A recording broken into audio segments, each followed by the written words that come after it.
सभी बच्चों को जय हिंद। मैं सुरेश उके, व्याख्याता, शासकीय बहुउद्देशीय बालक उच्चतर माध्यमिक विद्यालय कुंटा, जिला सुकमा, छत्तीसगढ़। बच्चों, आज हम कक्षा 10वीं, विषय सामाजिक विज्ञान, अध्याय 6, दो विश्व युद्ध के बीच रूसी क्रांति और महामंदी के महत्वपूर्ण प्रश्नों का अभ्यास करेंगे। खंड अ, वस्तुनिष्ठ प्रश्न। सही विकल्प का चयन कीजिए। पहला, विश्व में आर्थिक मंदी का वर्ष। विकल्प ए सन 1929, विकल्प बी सन 1919, विकल्प सी सन 1909, विकल्प डी सन 1949। सही उत्तर विकल्प ए सन 1929। दूसरा, किसानों की दास्ता समाप्त हुई। विकल्प ए 1961, विकल्प बी सन 1861, विकल्प सी सन 2005, विकल्प डी सन 2016। सही उत्तर विकल्प बी सन 1861। तीसरा, रूस की क्रांति का वर्ष था। विकल्प ए सन 1905, विकल्प बी सन 1906, विकल्प सी सन 1917, विकल्प डी सन 1927। सही उत्तर विकल्प सी सन 1917। चौथा, रूस की संसद का नाम। विकल्प ए लोकसभा, विकल्प बी विधानसभा, विकल्प सी डूमा, विकल्प डी जार। सही उत्तर विकल्प सी डूमा। पांचवा, न्यू डील की घोषणा किसने की थी। विकल्प ए विल्सन, विकल्प बी स्टालिन, विकल्प सी रूजवेल्ट, विकल्प डी एटली। सही उत्तर विकल्प सी रूजवेल्ट। छठवां, रूसी क्रांति का नेता। विकल्प ए स्टालिन, विकल्प बी हिटलर, विकल्प सी लेनिन, विकल्प डी जार निकोलस। सही उत्तर विकल्प सी लेनिन। खंड ब, रिक्त स्थानों की पूर्ति कीजिए। पहला, रूस के शासक खाली स्थान ने किसानों की दास्ता समाप्त की। उत्तर जार। दूसरा, रूस की क्रांति का उद्देश्य खाली स्थान को समाप्त करना था। उत्तर जार सही। तीसरा, रूस की संसद में खाली स्थान का बोलबाला था। उत्तर अभिजात्य वर्ग। चौथा, भीषण मंदी का प्रभाव खाली स्थान पर पड़ा। उत्तर जर्मनी। पांचवा, अक्टूबर क्रांति के बाद रूस खाली स्थान देश बना। उत्तर साम्यवादी। छठवां, लेनिन की मृत्यु के बाद खाली स्थान रूस का शासक बना। उत्तर स्टालिन। सातवां, जार निकोलस द्वितीय के महल का नाम खाली स्थान है। उत्तर विंटर पैलेस। आठवां, रूस खाली स्थान तक एक विशाल साम्राज्य बन चुका था। उत्तर सन 1954। नौवां, रूस और जापान का युद्ध खाली स्थान सन में हुआ। उत्तर 1905। बच्चों, अब हम अति लघुत्तरीय प्रश्नों का अभ्यास करेंगे। प्रश्न क्रमांक 1, युद्ध का पुराने साम्राज्यों पर क्या प्रभाव पड़ा होगा? क्या उनमें लोकतांत्रिक क्रांतियां सफल हुई? उत्तर, प्रथम विश्व युद्ध के समाप्त होते ही संपूर्ण यूरोप में क्रांतिकारी परिवर्तन होने लगे। राजघरानों और तानाशाही व्यवस्था को उखाड़ फेंकने की शुरुआत हुई। इनमें लोकतांत्रिक क्रांतियों से रूस, ऑस्ट्रिया, हंगरी, बुल्गारिया, तुर्की आदि राज्यों को धराशायी कर दिया। प्रश्न क्रमांक 2, सोवियत और संसद में आप क्या अंतर कर सकते हैं? लिखिए। उत्तर, सोवियत पंचायतों का ही रूसी नाम है। संसद देश में शासन व्यवस्था बनाने वाली जनप्रतिनिधि सभा को कहा जाता है। प्रश्न क्रमांक 3, ब्रिटेन में औद्योगिकरण के लिए धन कहाँ से मिला था? क्या औद्योगिकरण के लिए अन्य किसी स्रोत से पूंजी मिल सकती थी? उत्तर, ब्रिटेन में औद्योगिकरण के लिए धन उपनिवेशों से मिला था। उन्होंने अपने अधीन उपनिवेशों के शासन कार्यों में भाग लेकर छोटे छोटे राज्यों पर अपना अधिकार कर लिया था। औद्योगिकरण के लिए उन्हें अन्य किसी स्रोत से पूंजी मिलना संभव नहीं था। प्रश्न क्रमांक 4, रूस के बड़े किसानों ने सामूहिक फार्म का विरोध क्यों किया होगा? उत्तर, रूस के बड़े किसानों ने सामूहिक फार्म का विरोध किया क्योंकि यह एक सरकारी घोषणा थी। इससे निजी खेती समाप्त होने का भय था और सन 1936 तक वही हुआ, कृषि भूमि सरकारी हो गई। प्रश्न क्रमांक 5, क्या समूहीकरण किसानों की सहमति से धीरे धीरे किया जा सकता था? उत्तर, समूहीकरण किसानों की सहमति से धीरे धीरे किया जा सकता था। इससे असंतोष और दबाव की नीति से राज्य बच जाता। बलपूर्वक समूहीकरण ने किसानों को अपनी ही भूमि से अलग कर दिया। कुछ वर्षों तक कृषि संकटग्रस्त रही। प्रश्न क्रमांक 6, लोकतंत्र में सार्वभौमिक मताधिकार का क्या महत्व है? उत्तर, लोकतंत्र में सार्वभौमिक वयस्क मताधिकार के माध्यम से नागरिकों को समान अवसर प्रदान करना शिक्षा, स्वास्थ्य, बेरोजगार, निराश्रितों, बीमारों और वृद्धों की देखभाल आदि राज्य के कार्यों में समाहित हो जाता है।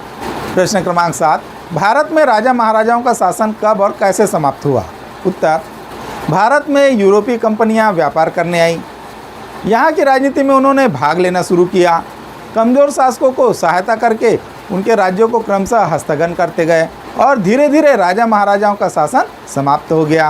प्रश्न क्रमांक 8, गुलामों और अर्धदासों की दशा में क्या समानता और क्या अंतर थे? लिखिए। उत्तर, युद्ध में विजयी पक्ष हारे हुए पक्ष के सैनिकों को गुलाम बनाकर रखते थे। अर्धदास प्रथा रूस में थी, जिससे किसानों को जमीन के मालिक अर्धदास बनाकर रखते थे। दोनों में अंतर यह था कि गुलामों की बिक्री भी की जाती थी। अर्धदास भूस्वामी के साथ साथ हस्तांतरित हो जाते थे। प्रश्न क्रमांक 9, सन 1861 में अर्धदासता समाप्त करने पर वास्तव में किसे लाभ हुआ? उत्तर, सन 1861 में अर्धदासता समाप्त करने का लाभ भूस्वामियों को ही मिला। प्रश्न क्रमांक 10, अपने आसपास क्या आपने कोई लोक कल्याणकारी योजना देखी है? अगर हाँ तो उसके बारे में बताइए। उत्तर, हमारे आसपास लोक कल्याणकारी योजनाएं इस प्रकार है। पहला, उचित मूल्य की दुकानों से खाद्यान्न बिक्री। दूसरा, निर्धन बच्चों को निःशुल्क पाठ्य सामग्री का वितरण। तीसरा, गरीब परिवार में कन्या विवाह के लिए सरकारी सहायता। चौथा, मनरेगा में काम की प्राप्ति। प्रश्न क्रमांक 11, तुर्की में लोकतंत्र और धर्मनिरपेक्ष शासन किसने स्थापित किया? उत्तर, मुस्तफ़ा कमाल अतातुर्क ने तुर्की में लोकतंत्र व धर्मनिरपेक्ष शासन स्थापित किया। प्रश्न क्रमांक 12, रूस में किसानों की दास्ता को कब और किसने समाप्त किया? उत्तर, सन 1861 में रूस के शासक जार की एक घोषणा के बाद किसानों की दास्ता समाप्त हो गई। प्रश्न क्रमांक 17, रूस में औद्योगिकरण की पहल किसने की? उत्तर, रूस में सन 1880 में औद्योगिकरण की पहल विदेशी निवेशकों व अभिजात्य वर्ग के लोगों ने किया। प्रश्न क्रमांक 14, सन 1905 में स्थापित डूमा में किन लोगों का बोलबाला था? उत्तर, जार की चुनी हुई संसद डूमा में संपत्ति वालों और अभिजात्य वर्ग का बोलबाला था। प्रश्न क्रमांक 15, सन 1917 में रूस के किसानों, मजदूरों व सैनिकों की क्या प्रमुख मांगे थी? उत्तर, सन 1917 में रूस के किसानों, मजदूरों और सैनिकों की प्रमुख मांगे जमीन, रोटी और शांति थी। प्रश्न क्रमांक 16, मंदी का किसानों पर क्या प्रभाव पड़ा? उत्तर, किसान अपनी जमीन बेचकर शहरों में रोजगार पाने के लिए चले गए। प्रश्न क्रमांक 17, क्या आपको लगता है युद्ध करना एक आर्थिक ज़रूरत थी? उत्तर, विभिन्न देशों की गतिविधियों के अनुसार किसान, मजदूर और मध्यम वर्ग के हित में युद्ध करना आवश्यक था, जिससे होने वाले परिवर्तन का लाभ सबको मिल सके। प्रश्न क्रमांक 18, क्या मंदी का किसानों एवं मजदूरों पर एक जैसा प्रभाव पड़ा? उत्तर, नहीं। मंदी का असर मजदूरों पर अधिक पड़ा, किसानों पर कम पड़ा। उद्योग कमज़ोर हो गए, किंतु कृषि कार्य चलते रहे। मजदूरों का वेतन कम हो गया। मिल मालिकों ने उत्पादन को नियंत्रित करके मजदूरों की छटनी भी प्रारंभ कर दी। कृषक अपने कार्य में लगे रहे। कृषि उत्पादन बढ़ने पर खाद्यान्नों में आत्मनिर्भरता आई।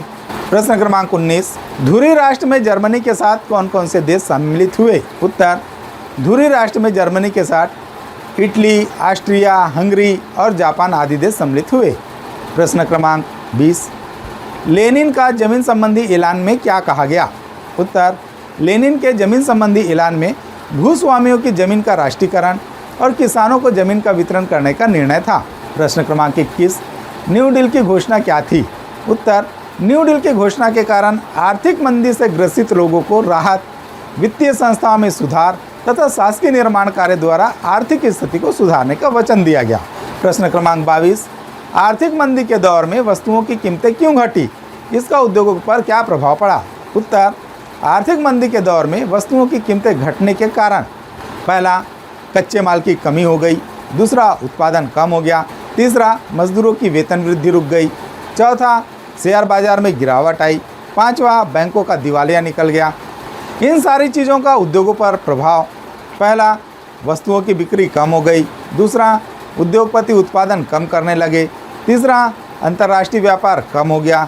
चौथा, मजदूरों की छटनी होने लगी। पांचवा, पूंजीवादी अर्थव्यवस्था से लोगों का मोह भंग हो गया। प्रश्न क्रमांक 23, सन 1905 की डूमा को लोकतांत्रिक संसद नहीं माना जा सकता, क्यों? उत्तर, सन 1905 की डूमा को लोकतांत्रिक सरकार न मानने के कारण इस प्रकार है। पहला, डूमा का चुनाव अप्रत्यक्ष विधि से हुआ था। दूसरा, डूमा संसद के सदस्य संपत्ति वाले ही बनाए गए। तीसरा, जार को अधिकार था कि डूमा के प्रस्ताव को अमान्य करे। चौथा, डूमा के अधिवेशन का निश्चित नियम नहीं था, वह जार की सुविधा से होता था। प्रश्न क्रमांक 24, रूस की क्रांतिकारी सरकार के प्रमुख कदम क्या क्या थे? उत्तर, रूस की क्रांतिकारी सरकार के प्रमुख कदम इस प्रकार थे। पहला, सोवियतों पंचायतों का गठन। दूसरा, आधुनिक उद्योगों की स्थापना। तीसरा, कृषि का समूहीकरण। चौथा, निजी खेती की समाप्ति। पांचवा, महिलाओं को समाज में समान अधिकार। छठवां, समान शिक्षा व्यवस्था। सातवां, एक साम्यवादी दल को मान्यता। प्रश्न क्रमांक 25, रूस ने औद्योगिकरण के लिए किस प्रकार धन जुटाया? उत्तर, रूस में औद्योगिकरण के लिए धन जुटाने का प्रयास। पहला, विदेशी आयात को नियंत्रित किया। दूसरा, किसानों द्वारा कर भुगतान से प्राप्त राशि। तीसरा, मजदूरों के लिए रोजगार व वेतन के नियम। चौथा, बैंक, कारखाने और खदानों का शासकीकरण। पांचवा, विदेशी विशेषज्ञों की सहायता। छठवां, स्वयं के स्रोतों से पूंजी को बढ़ावा। प्रश्न क्रमांक 26, रूस में सन 1905 से 1940 के बीच लोकतंत्र के विकास की समीक्षा कीजिए। उत्तर, रूस में सन 1905 से 1940 के बीच लोकतंत्र के विकास के लिए अनेक कार्य किए गए। पहला, राजनीतिक सुधार। दूसरा, संसद डूमा का अधिवेशन। तीसरा, मजदूर संगठनों का निर्माण। चौथा, 1917 में बोल्शेविक पार्टी की सरकार गठित। पांचवा, 1918 में जर्मनी से समझौता करके विश्व युद्ध की समाप्ति। छठवां, कृषि का समूहीकरण। सातवां, रूस का आर्थिक शक्ति के रूप में विकास। आठवां, अंतर्राष्ट्रीय साम्यवादी संगठन का जन्म। प्रश्न क्रमांक 27, अमेरिका और सोवियत संघ की आपसी स्पर्धा का वियतनाम पर क्या प्रभाव पड़ा? उत्तर, अमेरिका एवं सोवियत संघ की आपसी प्रतिस्पर्धा का वियतनाम पर प्रभाव। पहला, उत्तर वियतनाम पर रूस का प्रभाव था, अतः फ्रांस के हटने के बाद अमेरिका ने दक्षिण वियतनाम पर अपना प्रभाव स्थापित कर एक कठपुतली शासक बिठा दिया। दूसरा, वियतनाम पूंजीवादी और साम्यवादी देश के रूप में दो हिस्से में बंट गया। बच्चों, अब हम दीर्घोत्तरीय प्रश्नों का अभ्यास करेंगे। प्रश्न क्रमांक 1, जर्मनी के औद्योगिकरण और रूस के औद्योगिकरण में क्या समानताएं व क्या असमानताएं थी? लिखिए। उत्तर, जर्मनी व रूस के औद्योगिकरण में समानताएं। जर्मनी ने आर्थिक मंदी से उभरने के लिए उद्योगों की ओर ध्यान दिया, जबकि रूस ने विदेशी निवेशकर्ता के माध्यम से उद्योगों को लगाने की ओर ध्यान दिया। अंतर, जर्मनी में औद्योगिकरण के साथ ही मजदूर संगठनों को समाप्त किया गया, जबकि रूस में औद्योगिकरण के बाद ही मजदूर संगठन बने। प्रश्न क्रमांक 2, रूसी क्रांति 3 प्रमुख मांगों को लेकर शुरू हुई थी। क्या आपको लगता है कि सन 1918 तक ये पूरी हो पाई? अगर हाँ, तो किस हद तक? स्पष्ट कीजिए। उत्तर, रूसी क्रांति का उद्देश्य, पहला, जारशाही को समाप्त करना। दूसरा, कालाबाजारी को रोकना। तीसरा, सोवियत पंचायत का गठन करना था, किंतु सन 1918 तक ये कार्य पूर्ण नहीं हो पाए, केवल जारशाही का ही अंत हुआ। 1918 की युद्ध समाप्ति पर रूस का बहुत बड़ा हिस्सा जर्मनी को मिला।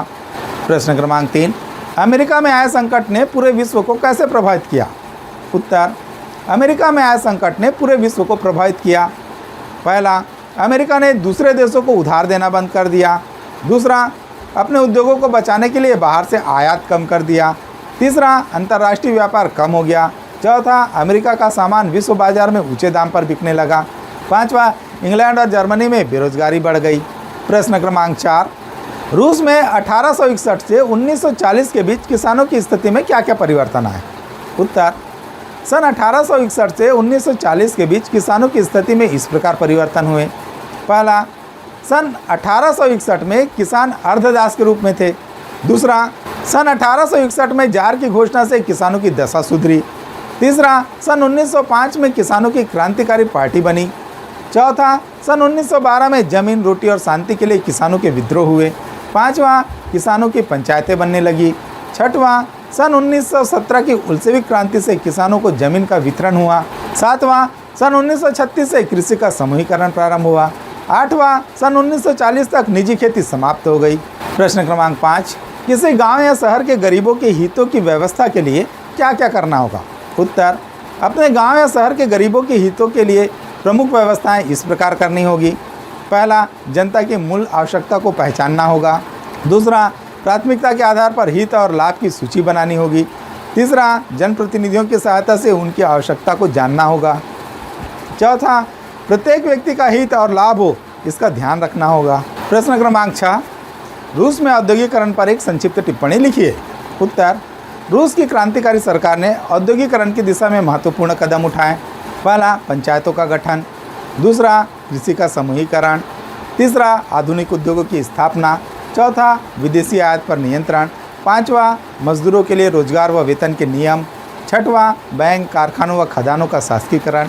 सातवां, स्वयं के स्रोतों से पूंजी को जुटाना। प्रश्न क्रमांक 7, रूसी क्रांतिकारियों के मुख्य उद्देश्य क्या थे? उत्तर, रूसी क्रांतिकारियों के 4 मुख्य उद्देश्य इस प्रकार थे। पहला, शांति। दूसरा, जोतने वालों को जमीन। तीसरा, उद्योगों पर मजदूरों का नियंत्रण। तथा चौथा, गैर रूसी राष्ट्रों को बराबरी का दर्जा। इनका विस्तृत वर्णन इस प्रकार है। पहला, शांति। जार ने रूस को प्रथम महायुद्ध में झोंका था। इस युद्ध में रूसी सेना को भारी पराजय का सामना करना पड़ रहा था। फरवरी 1917 तक 6 लाख सैनिक युद्ध में मारे जा चुके थे। क्रांतिकारी रूस को युद्ध से अलग रखना चाहते थे, इसलिए शांति उनका मुख्य लक्ष्य था। दूसरा, जोतने वालों को जमीन। रूस में भूमि जमींदारों, चर्च तथा जार के पास में थी। किसान भूमि पर काम करते थे, परंतु वे भूमि के अधिकार से वंचित थे। अतः क्रांतिकारियों का नारा था, भूमि पर काम करने वाले भूमि के स्वामी होने चाहिए। तीसरा, उद्योगों पर मजदूरों का नियंत्रण। रूस के क्रांतिकारी समाजवाद से प्रभावित होकर एक ही नारा लगा रहे थे, कारखानों पर मजदूरों का स्वामित्व स्वीकार किया जाए। वे सोचते थे कि कपड़ा बनाने वाले चिथड़े कपड़े क्यों पहने, पूंजी अर्जित करने वाले पूंजीपतियों के दास बनकर क्यों रहे। चौथा, गैर रूसी राष्ट्रों को बराबरी का दर्जा। रूस में ऐसे अनेक राष्ट्र थे जिन्हें जारों ने विजय किया था। इन राष्ट्रों के लोगों को रूसी लोगों के समान अधिकार प्राप्त नहीं थे, इनका दमन किया जाता था। क्रांतिकारियों का उद्देश्य इन गैर रूसी राष्ट्रों को समानता का दर्जा दिलाना था। वे चाहते थे कि गैर रूसी राष्ट्रों की जनता रूसी जनता के समान राजनीतिक अधिकार प्राप्त करे। प्रश्न क्रमांक 8, 1917 की क्रांति के बाद रूस विश्व युद्ध से क्यों अलग हो गया? उत्तर, 1917 ईस्वी की क्रांति के बाद रूस इन कारणों से विश्व युद्ध से अलग हो गया। पहला, रूसी क्रांतिकारी आरंभ से ही लड़ाई का विरोध करते आ रहे थे, अतः क्रांति के बाद रूस युद्ध से हट गया। दूसरा, लेनिन के नेतृत्व में रूसियों ने युद्ध को क्रांतिकारी युद्ध में बदलने का निश्चय किया था। तीसरा, रूसी साम्राज्य को युद्ध से कई बार मुंह की खानी पड़ी थी, जिससे इनकी प्रतिष्ठा को ठेस पहुंची थी। चौथा, रूस में 6 लाख से भी अधिक रूसी सैनिक मारे जा चुके थे। पांचवा, रूस के लोग किसी दूसरे के भूभाग पर अधिकार नहीं करना चाहते थे। छठवां, रूस के लोग पहले अपनी आंतरिक समस्याओं का समाधान करना चाहते थे। प्रश्न क्रमांक 9, रूस पर रूसी क्रांति के किन्हीं 5 प्रभाव की समीक्षा कीजिए। उत्तर, रूस में 1917 की क्रांति के पश्चात जिस अर्थव्यवस्था का निर्माण आरंभ हुआ उसकी विशेषताएं इस प्रकार है। पहला, मजदूरों को शिक्षा संबंधी सुविधाएं दी गई। दूसरा, जागीरदारों की जागीरें छीन ली गई और सारी भूमि किसानों की समितियों को सौंप दी गई। तीसरा, व्यापार तथा उपज के साधनों पर सरकारी नियंत्रण हो गया। चौथा, काम का अधिकार संवैधानिक अधिकार बन गया और लोगों को रोजगार दिलाना राज्य का कर्तव्य बन गया। पांचवा, शासन की सारी शक्ति श्रमिकों और किसानों की समितियों सोवियत के हाथों में आ गई। छठवां, अर्थव्यवस्था के विकास के लिए आर्थिक नियोजन का मार्ग अपनाया गया। प्रश्न क्रमांक 10, रूस के पुराने भूस्वामियों और सेनापतियों ने नई सरकार के विरुद्ध गृह युद्ध कब आरंभ किया तथा उन्हें किन देशों से समर्थन प्राप्त हुआ? उत्तर, सन 1918 से 1922 के बीच रूस के पुराने भूस्वामी और सेनापतियों ने नई सरकार के विरुद्ध गृह युद्ध आरंभ किया और उन्हें ब्रिटेन, फ्रांस, अमेरिका आदि देशों का समर्थन भी मिला।